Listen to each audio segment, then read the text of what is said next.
Assalamualaikum warahmatullahi wabarakatuh. Jika membicarakan Korea Selatan yang terlintas di benak kita, tentu tak jauh dari K-pop, K-drama, perusahaan teknologi canggih seperti Samsung, serta keindahan alamnya yang luar biasa.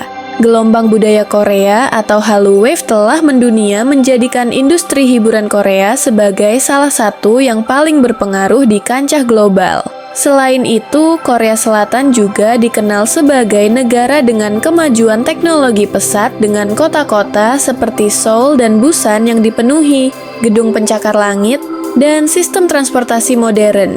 Keindahan alamnya pun tak kalah menarik dari pegunungan hijau, yang asri pantai yang eksotis, hingga perpaduan antara arsitektur tradisional dan modern yang menciptakan lanskap kota yang unik dan menawan.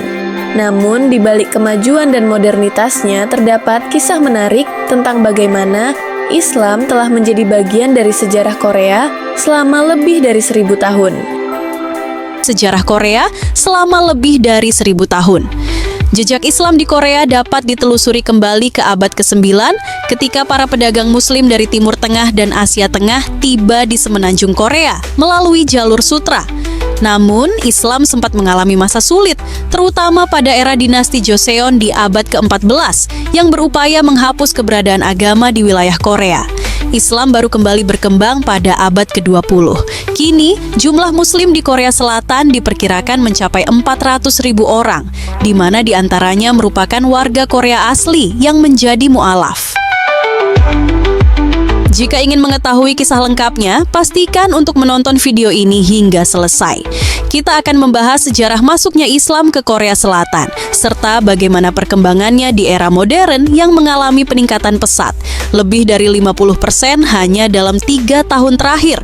Tak hanya itu, kita juga akan melihat lebih dekat aktivitas kehidupan umat Muslim di Korea selama bulan Ramadan. Jadi, tetap ikuti terus video ini.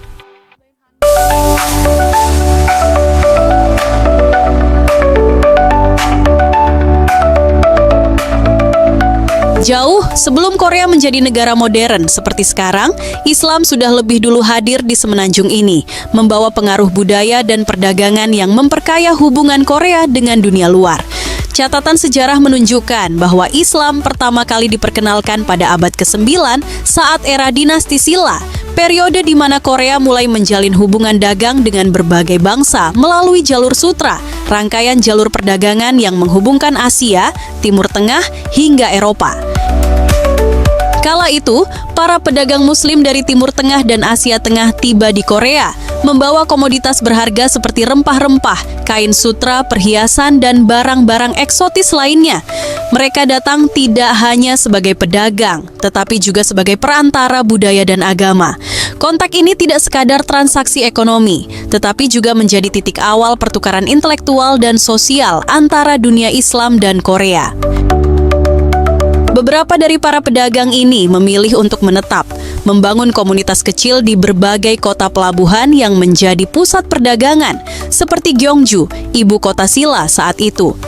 Mereka beradaptasi dengan kehidupan setempat, menikah dengan penduduk asli, dan sedikit demi sedikit memperkenalkan ajaran Islam kepada masyarakat lokal.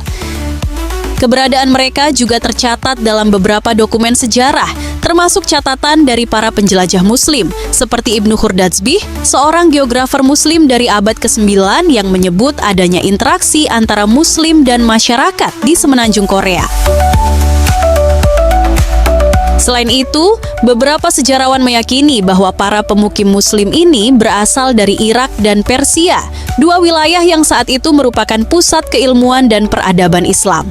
Bukti arkeologis menunjukkan adanya pengaruh budaya Persia dalam beberapa artefak yang ditemukan di Korea, termasuk patung-patung penjaga kerajaan yang memiliki karakteristik khas Timur Tengah. Hal ini mengindikasikan bahwa pengaruh Islam di Korea tidak hanya sebatas perdagangan, tetapi juga dalam bentuk seni, budaya, dan gaya hidup masyarakat setempat.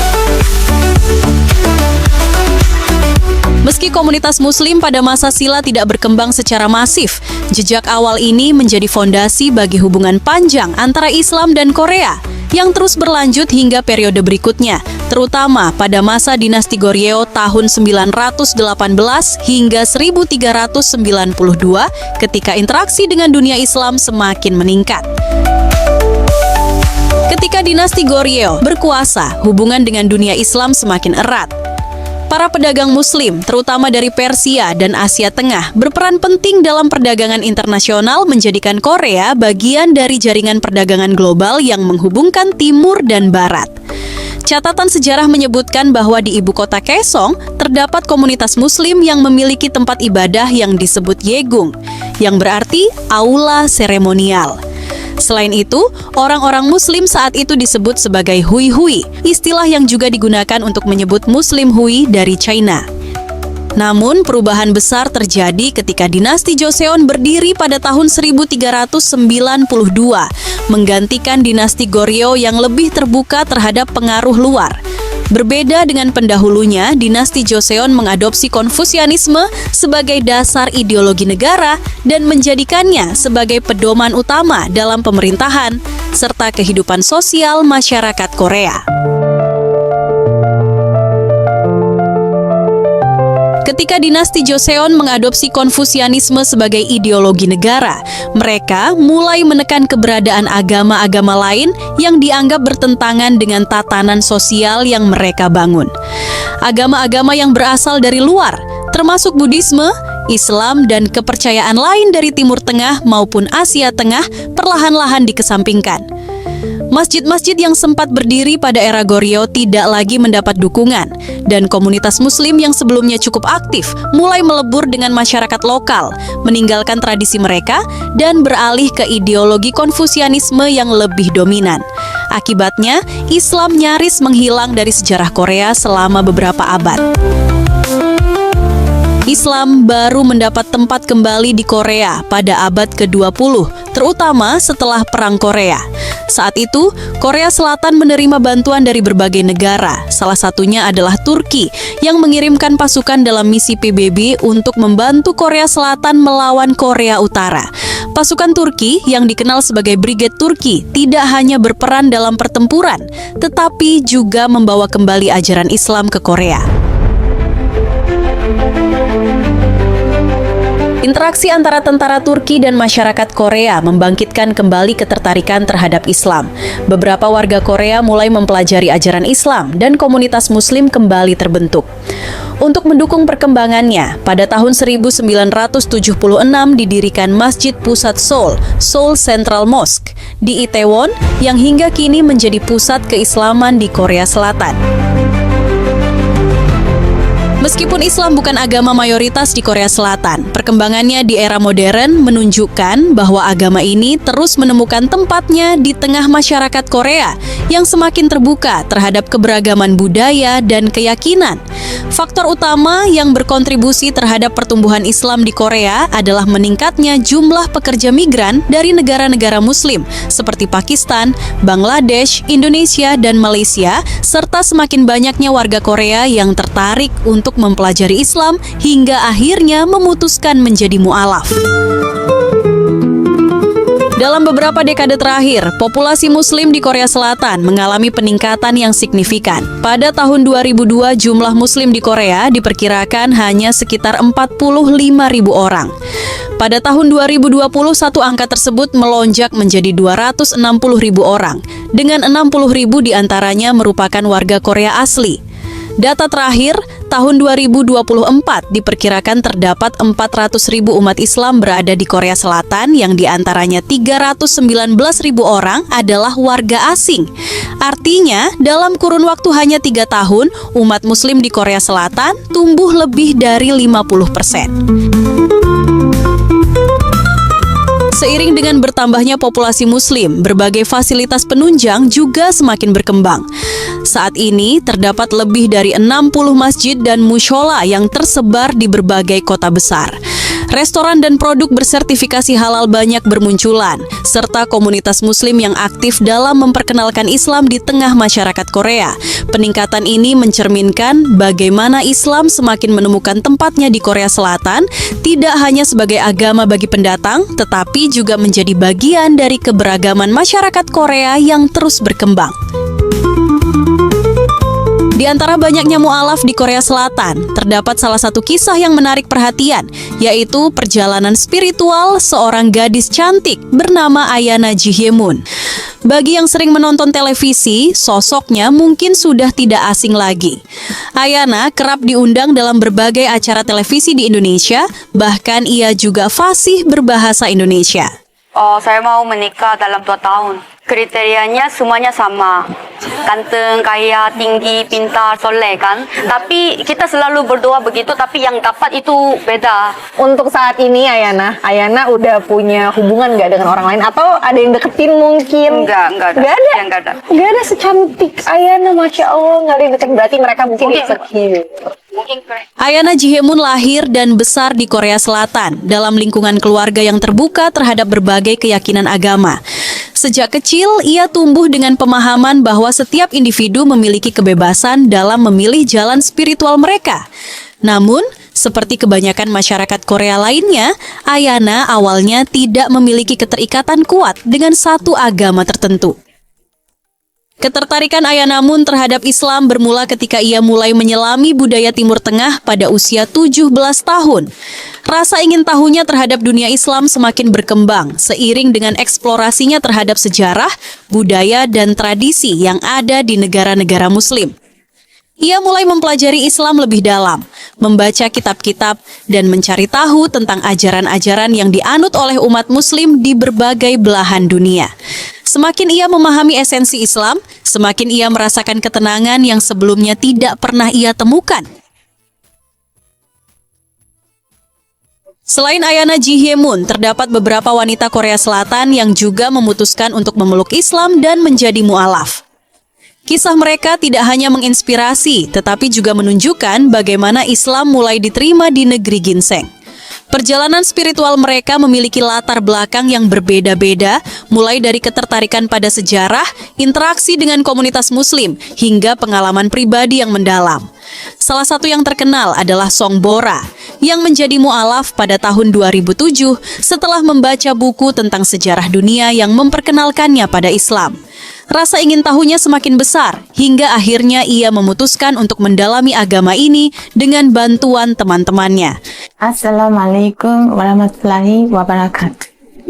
Dan salam sejahtera kepada semua. Selain itu, ada juga Safia Kang Nayeon, yang awalnya tidak memiliki agama. Saat bekerja di Federasi Muslim Korea (KMF) pada tahun 2008, ia mulai mengenal Islam hingga akhirnya memutuskan untuk memeluk agama ini setelah berinteraksi dengan komunitas Muslim dan mempelajari ajarannya lebih dalam. Figur lain yang tak kalah menarik adalah Moonah Hyunmin Bae, seorang ilustrator dan selebgram yang dikenal karena karyanya yang menggambarkan wanita berhijab mengenakan pakaian tradisional Korea, hanbok. Melalui akun Instagram, ia menggabungkan identitasnya sebagai muslimah dengan warisan budaya Korea, memberikan perspektif baru tentang keberagaman dan toleransi di negaranya. Kisah-kisah mereka menunjukkan bahwa Islam dapat tumbuh dan diterima di Korea Selatan meskipun bukan agama mayoritas. Mereka tidak hanya memeluk Islam sebagai keyakinan pribadi, tetapi juga dengan bangga membagikan pengalaman serta identitas mereka melalui media sosial. Hal ini menjadi inspirasi bagi banyak orang bahwa keberagaman budaya dan agama dapat berdampingan dengan harmoni di tengah modernitas Korea Selatan.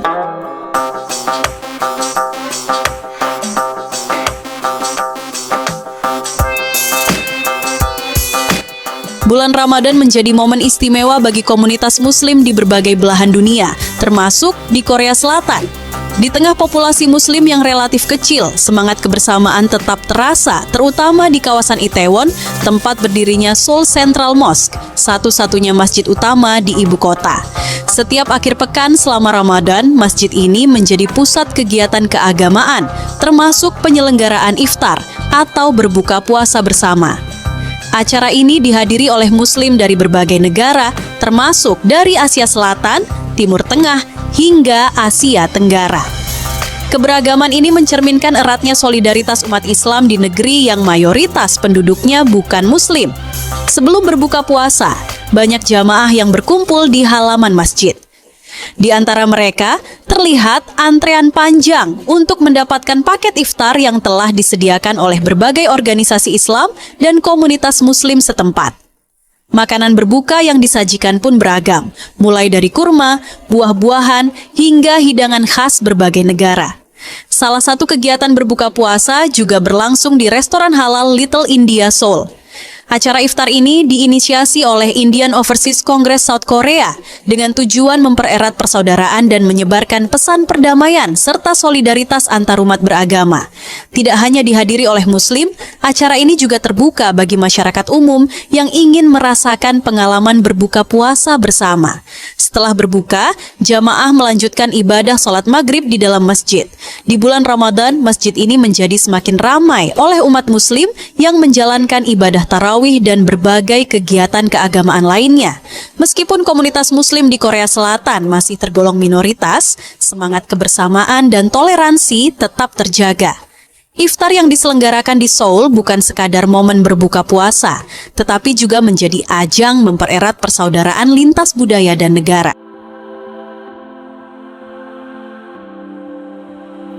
Setelah salat tarawih di Seoul Central Mosque, suasana di Itaewon masih terasa hidup. Bagi yang ingin mencoba jajanan khas Korea, ini adalah waktu yang tepat untuk menyusuri jalanan sekitar masjid. Di sini, banyak penjajah makanan yang menawarkan street food khas Korea yang menggoda selera. Di antara deretan penjajah makanan, aroma cumi-cumi panggang dengan butter langsung menarik perhatian. Cumi segar yang dipanggang langsung di atas bara api ini memiliki tekstur kenyal dan rasa gurih yang semakin kaya dengan tambahan butter yang meleleh di atasnya. Perpaduan antara aroma smoky dari panggangan dan kelembutan cumi menciptakan sensasi rasa yang menggoda. Bagi yang mencari camilan manis, hoteok khas Korea bisa menjadi pilihan sempurna. Pancake ini memiliki isian gula merah dan kacang yang lumer saat masih panas. Bagian luarnya yang renyah berpadu dengan kelembutan bagian dalamnya, menciptakan gigitan yang kaya rasa dan cocok untuk menutup perjalanan kuliner malam dengan manis. Selain hoteok, jajanan unik lain yang wajib dicoba adalah sip won pang. Roti berbentuk koin 10 won Korea ini memiliki tekstur lembut, seperti pancake dengan isian keju yang meleleh di dalamnya. Menjelajahi Itaewon setelah tarawih bukan hanya tentang menikmati berbagai hidangan lezat, tetapi juga merasakan atmosfer malam yang hidup dengan keberagaman komunitas internasional di sekitarnya. Dengan berbagai pilihan street food yang menggugah selera, berburu jajanan malam di Itaewon menjadi pengalaman yang tak boleh dilewatkan. Itulah cerita dari kehidupan umat Islam di Korea Selatan. Dari sejarah masuknya Islam hingga suasana Ramadan yang penuh makna, perjalanan umat Muslim di negeri ini menunjukkan bagaimana keyakinan dan tradisi tetap terjaga meski berada di lingkungan yang mayoritas bukan Muslim. Semoga video ini bisa memberikan wawasan baru dan inspirasi untuk kita semua. Jangan lupa untuk like, komen, dan subscribe agar tidak ketinggalan cerita menarik lainnya. Sampai jumpa di video berikutnya. Assalamualaikum dan annyeong!